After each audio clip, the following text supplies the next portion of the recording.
السلام عليكم ورحمة الله وبركاته. ازيكم يا حبايبي؟ عاملين ايه؟ رب تكونوا بخير.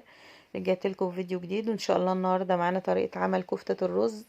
يلا بينا نسمي الله ونبدأ الطريقة. بسم الله الرحمن الرحيم. معايا هنا نص كيلو لحمة مفرومة، معايا كوباية ونص رز غسلاه ومصفياه وفرشاه على فوطة مطبخ نظيفة لمدة ساعتين، وبعد كده طحنته، وبعد ما طحنته عايرته عمل لي كوبايتين رز مطحون.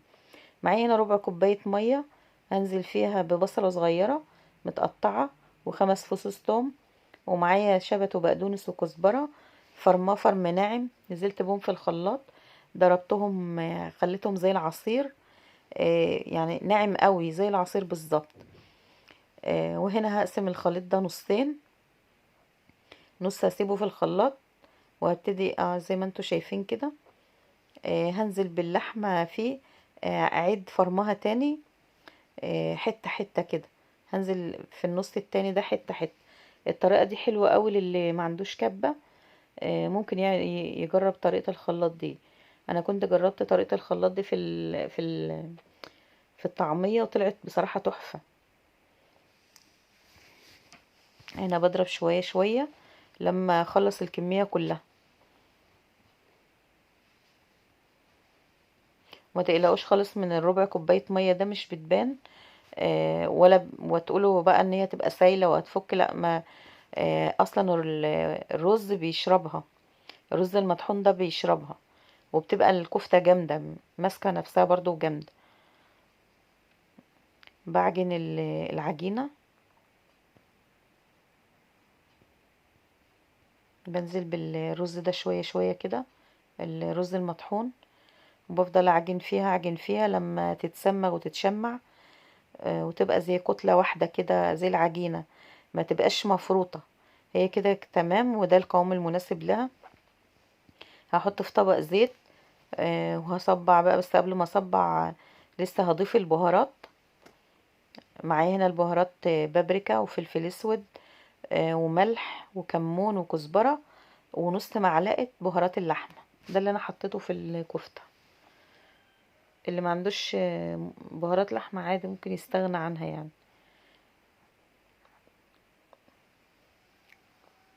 وهعجنها تاني بالبهارات دي لما يعني يعني البهارات توصل لكل حتة كفتة، للعجينة كلها. هعجن فيها حوالي كده دقيقتين.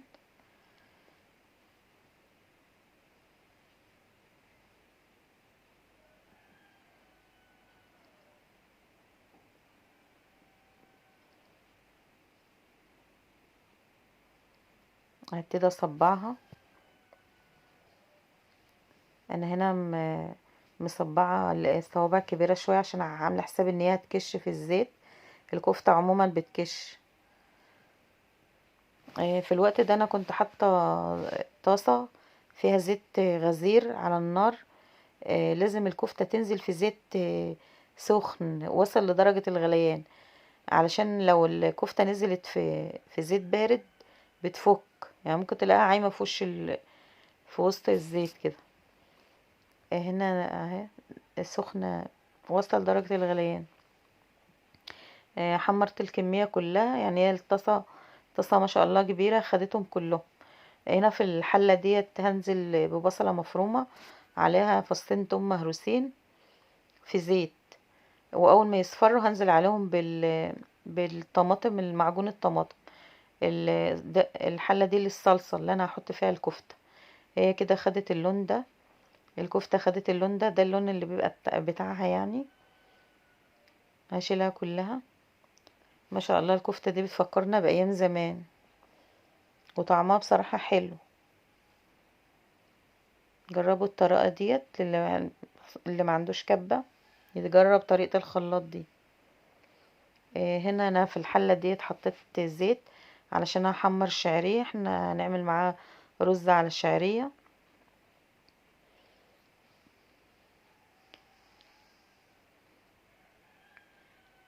كفتة بالرز دي من الأكلات الجميلة.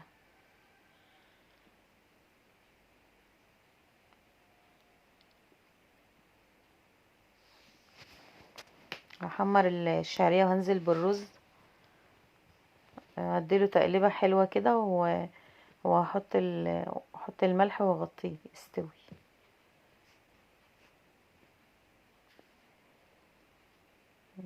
اللي ما اشتركش في القناه يا جماعه يشترك ويفعل زر الجرس عشان يوصله كل جديد.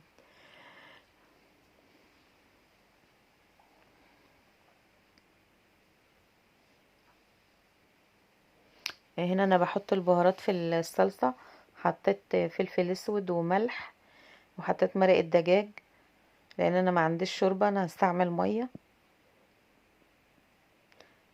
وهنا كمون، حطيت شويه كمون. هي خلاص كده اتسبكت، هنزل بالكفته بقى فيها وهزود كوبايتين ميه علشان الصلصه الصلصه تقيله.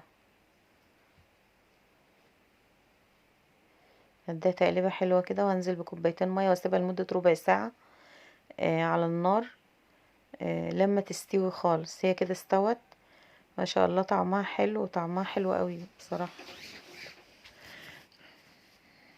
ما تقلقوش خالص، حتى لو باتت مش هتفك ولا يجرى لها اي حاجه. انا سبتها ربع ساعه على النار لما استوت براحتها.